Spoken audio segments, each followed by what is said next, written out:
Welcome to the Frank and Pam Bearfield Training Center.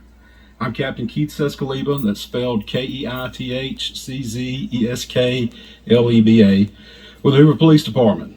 Joining me at the podium today will be Hoover Mayor Frank Brocato, spelled Brocato, and Hoover Police Chief Nick Durzis, spelled Derzis.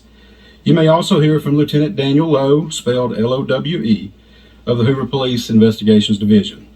Mayor Brocato will make a brief opening statement, and then Chief Durzis will read a prepared statement. After Chief's statement is complete, there will be an opportunity to ask a few questions regarding this investigation.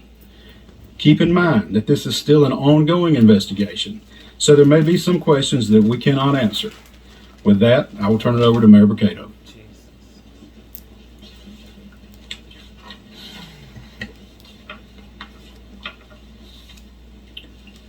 Thank you and good afternoon for you all coming today. 6 days ago our community learned about the disappearance of Carlee Russell, and it sent fear and pandemonium not just through our city but the entire state and the nation as well. The media quickly joined us to get the word out about Carlee. Our community sprung into action and they organized search parties, arranged prayer vigils, and they took other steps that I'm not even aware of to help in this situation. The Hoover Police Department quickly rallied multiple partner agencies, stopping at nothing to find Carlee. I'd like to take this time to say thank you first to the Hoover Police Department, our partner agencies, our wonderful community, and to all those that aided in some way in connection with this situation. As the days have gone on and more information has been shared, we know everyone has questions. The Hoover Police Department is known for being very methodical and thorough with their investigations. For that reason, we did not feel comfortable speaking in detail publicly until now. It is important that we share this information now so that our community can be put at ease. So at this time, I'll turn the microphone over to Hoover Police Chief Nick Durzis. Thank you. Thank you, Mayor. Thank everyone for being here today. Besides me stands the team who played a significant role in this investigation. I want to thank our department, members of surrounding local law enforcement agencies, the FBI, Secret Service, United States Marshals, and ALEA for their assistance in this case. We said from the evening of July 13th, our focus would be the safe return of Carlee Russell. That occurred on Saturday, July 15th, approximately 49 hours after she called 911 and disappeared. From that point, our focus has been to determine Carlee's whereabouts during that time and what exactly took place. Let me say up front, this investigation is not over. We're still working this case, and we work in this case until we uncover every piece of evidence that helps us account for the 49 hours that Carlee Russell was missing. However, through the public interest, and in some cases, public fear that this story has generated, we owe it to our citizens to tell them the facts that we have uncovered. So I will give you the facts that we know today. On July 13th, at approximately 8:20 p.m., Carlee left work from a business at the Summit. Surveillance video from her place of employment shows Carlee concealed a dark-colored bathrobe, a roll of toilet paper, and other items belonging to the business prior to her departure. She ordered food from Taziki's at the Colonnade and traveled there. She then traveled to Target on 280, where she purchased some granola bars and Cheez-Its. From there, she remained in the parking lot at that shopping center until 9:21 p.m. when she drove to I-459. Carlee communicated on her cell phone with individuals known to her while on her path of travel up to the point of calling 911 at 9:34 p.m. And at this time, we will play the 911 call in its entirety.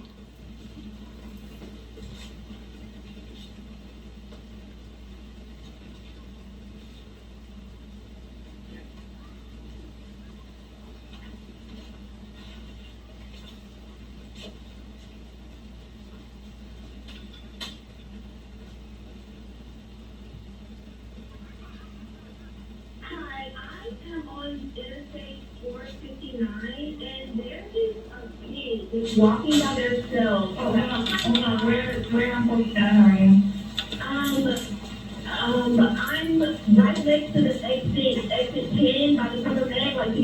15 minutes. Okay, so you're before that exit? Yes. Okay, were you headed southbound or northbound? Okay, towards Tuscaloosa or towards 280? Towards Tuscaloosa. Okay, and was the child on the left or right side? On the right side. Were they walking northbound or southbound? They're walking towards Tuscaloosa. Walking southbound? How old did they look? Like a toddler, like maybe like 3 or 4. Did you pull over with them or are you still with them? Yes. Okay, are you with the child right now? No, I'm not. I didn't get out of the car. I can see them though. Do you mind staying and keep an eye on them until we get there? Yeah, sure, yeah. Okay, what kind of car are you in? I'm in a red Mercedes-Benz Is it a sedan or SUV? SUV. I mean, it's a sedan. Sorry. Can you put your hazards on for me? Yeah, they're on. Okay. Did you talk to the child at all, or did you say anything to them? No. Okay. No. Do they look like they're injured? No, they don't. Are they white, black, Hispanic, or Asian? They're white. Okay. Is it male or female? I think it's a boy, a little boy. White male? Okay, so is he wearing clothes? Yes. Okay. What is he wearing? It's a white t-shirt, and it doesn't look like he has any pants on. It looks like a diaper. And you don't see any cars anywhere? No cars anywhere.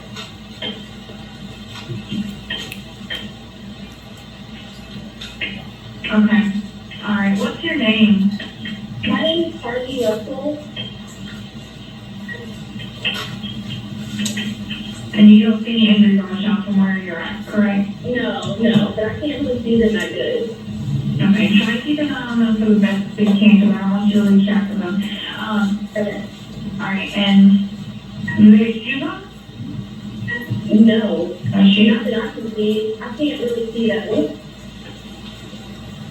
Okay.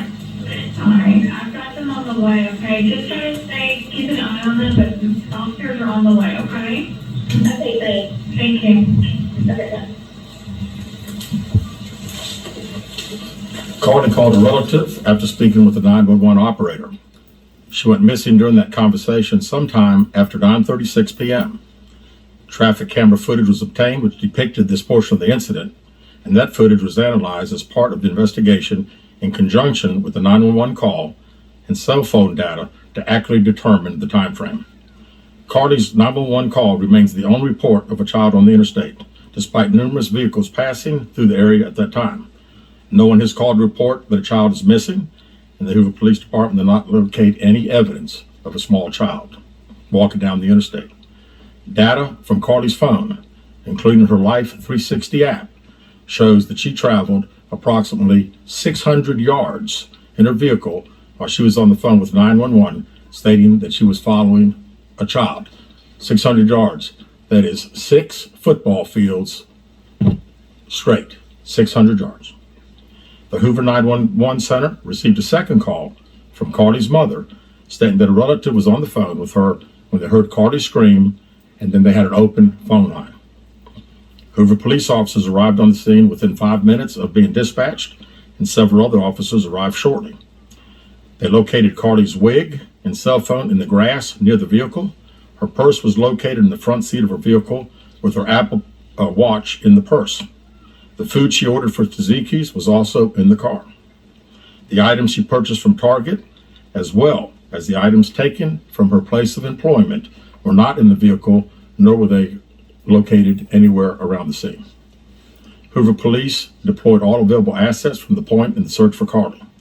Additional resources were called in to include our own drone unit, crime scene investigators. Numerous detectives responded to the scene.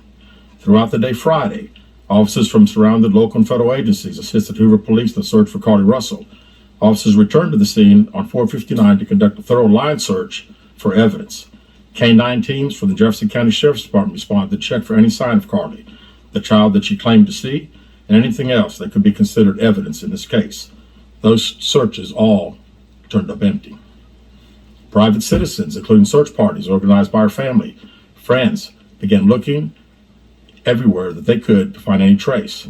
These searches took place throughout the day Friday and again on Saturday, yielding nothing. At 10:44 p.m. on July 15th, the Hoover 911 center receives a call from Carlee's residence stating that she returned home on foot. In subsequent investigations, detectives obtained surveillance footage of Carlee walking down the sidewalk alone prior to arrival at her residence. She was conscious and speaking with paramedics when she was transported to UAB. Detectives were able to obtain a brief statement from her prior to being treated and released. During the statement, she told detectives that while traveling down the interstate, she saw a baby walking down the side of the road and called 911. She stated when she got out of her vehicle to check on the child, a man came out of the trees and mumbled that he was checking on the baby. She claimed that the man then picked her up and she screamed. She stated he then made her go over a fence. She claims he then forced her into a car, and the next thing she remembers is being in the trailer of an 18-wheeler. She stated that the male was with a female. However, she never saw the female, only hearing her voice. She also told detectives she could hear a baby crying. She told detectives the male had orange hair with a big bald spot on the back. She said she was able to escape the 18-wheeler and fled on foot, only to be captured again and then was put in a car. She claimed she was then blindfolded but was not tied up because the captors said they did not want to leave impressions on her wrists. She said that they took her into a house and made her get undressed. She believes they took pictures of her, but she does not remember them having any physical or sexual contact. She stated the next day she woke up and was fed cheese crackers by the female. She said the woman also played with her hair, but could not remember anything else. At some point, she was put back in a vehicle she claims was able to escape while it was in the West Hoover area. She told detectives she ran through lots of woods until she came out near her residence. During this interview, detectives noted that Carlee had a small injury to her lip, and she claimed that her head was hurting. She also had a tear in her shirt. Detectives also noted that she had $107 cash in her right sock. Out of respect for Carlee and her family, detectives did not press for additional information in this interview and made plans to speak with her in detail after giving her time to rest. Detectives continue analyzing data from Carlee's cell phone that was left behind at the scene. We enlisted the help of the United States Secret Service in conducting this analysis. Part of what data includes several internet searches in the days leading up to her disappearance that I think are very relevant to this case. On July 11th at 7:30 a.m., the term, "You have to pay for an Amber Alert," was searched. On July 13th at 1:03 a.m., the day of her disappearance, the term, "How to take money from a register without being caught," was searched.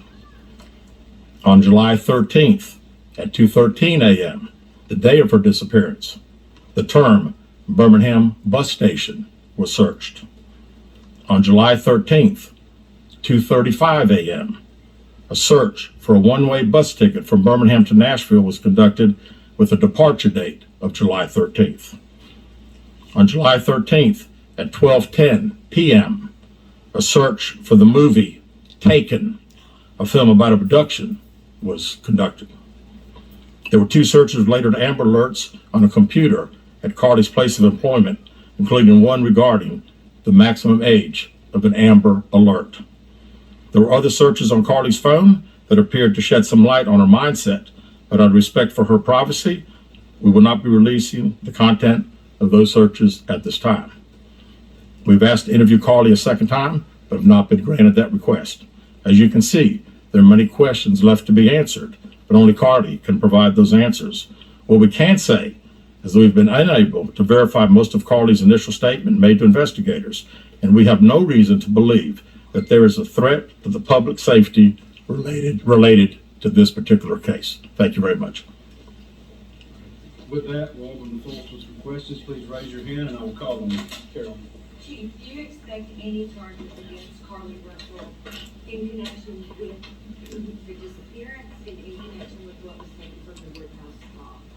Right now, our focus is to determine those 49 hours, so the investigation continues. So to be perfectly honest with you, that hasn't even entered our mind or been discussed. One more question. Is it surprising to you that the family has not been cooperative in returning to the Well, I think the family has stated to us that they didn't think that in her mental state right now, because of trauma of the incident, that she's not ready to talk, is what we've been told. Right, sir. Yeah. Question for Chief. You stated that the abductor had orange hair. Was this abductor black male? Was it female? Black female? White female? I believe it's a white male. Am I correct by saying that? Was it ever? Yeah, white male.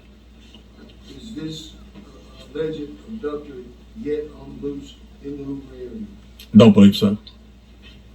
Yes, ma'am. Chief Bernadino, WBRC, has a toxicology report been done, and were any drugs or illegal substances found in her system? We have no report of that. Is any indication of mental illness in this case? Not that I'm aware of. There's been a concern in the community that if this turned out not to be a true story, that the next time a young woman of color was missing, that it might not be taken seriously. How would you respond to that? I'd respond to say that we investigate every crime to the fullest, just like we have this one. Was she traveling with anyone since, was she traveling with anyone since the time she disappeared, to your knowledge? And not to my knowledge.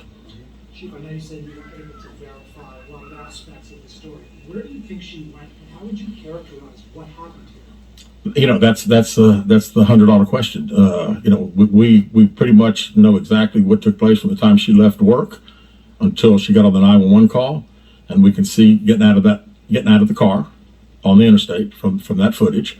And after that, I think she only knows. We don't know. Well, one quick follow-up. Her parents. Did you speak with Carlee's parents, and why do you think it is they were so adamant that there was an abductor?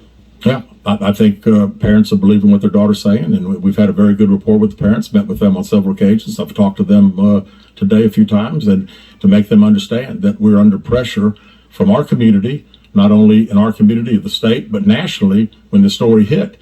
And I just wanted them to understand that today we were going to have a press conference, and what we were going to detail today are facts. And everything that I've told you today is actual facts. It's not innuendos. It's not what I think. It's not what these detectives think. It is the factual information that we have.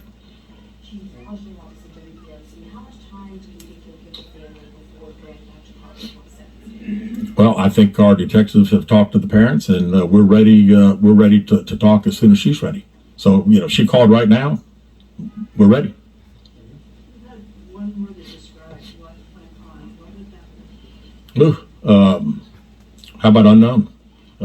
You know, we know the facts that we have. Everything else is unknown at this time. In the back. What have the past few days been like for you, your department? This has been a stressful search, hasn't it? Well, absolutely. And again, the focus of the investigation that Thursday when she went missing, of course, the focus was to get Carlee home. That's what we want all. We wanted her safe and sound. And that's all happened. And then, of course, this has gotten to be not only a local, state story, but a national story. So, you know, it is. It's a lot of stress on everyone in the Hoover Police Department and the mayor, to every citizen here. We want to know the truth. As you stand here, are you frustrated? I wouldn't say I'm frustrated. I mean, I'm very happy that Carlee's home. That was the main ingredient here. And then we'll figure it out. I promise you that. We'll end up figuring it out. Any idea about the number of manpower hours or the expense of the drones and all the rest of the search that might cost the city and the state and the federal government? Yeah, we haven't had time to consider that, but it's you know, again, these detectives that are here, this is just a small group of people that have been associated with this case. We have put every available resource that we have on this case because we wanted to make sure that we found out everything. We wanted to get her home, and we have. Chief, was there any prior indication of mental health problems? Not that I'm aware of. Can you just expand on the people from the state, federal resources brought in? What were they doing exactly as you all were searching for them? Could you just expand on that? Sure. A lot of the from the FBI side, several agents helping us interview. I mean, as you well know, in a case like this, especially when it goes national, we got hundreds and hundreds of calls. And when you get those calls, some of them may just be outlandish, but you got to follow up on them because you never know that you may get that one tidbit. And I'd also say too that we had a great cooperation with the family. The family received hundreds and hundreds of tips, and every time they got a tip, they sent it to us. Would you say a crime has been committed?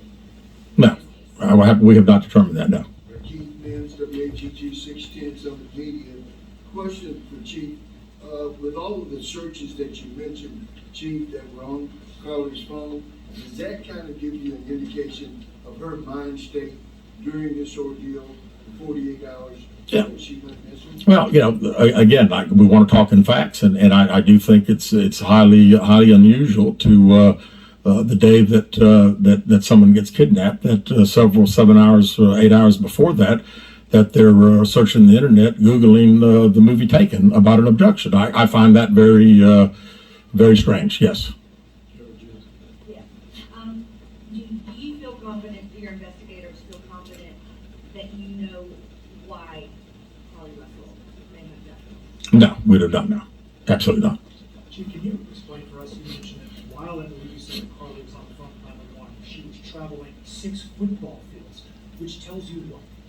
Which tells me that I've had kids, and I'm sure a lot of people here have, and it's very, again, she said it, and I'm not saying it couldn't happen because I've always been one of these guys, never say never, but 6 football fields. I like athletics, I like football. 6 football fields. To think that a toddler, barefoot, that could be 3 or 4 years old, is going to travel 6 football fields without getting in the roadway, without crying, without any just moving down. It's just very hard for me to understand. Chief, have you used any technology to enhance that video from 459, and did you see a man grab her? We did not see, from what we can tell, we don't see anybody on the interstate other than her car and then someone getting out of her driver's side. We have sent that off to the FBI for enhancement. It has not been returned. Do you think in this case that charges will be forthcoming towards Carlee Russell, and how serious of a crime is it to not only fabricate a 911 call, but to lie to law enforcement during an investigation? Well, again, that's not something that we've discussed since we're going through the still investigation. But people have to understand that when someone says something like this, we put every available resource.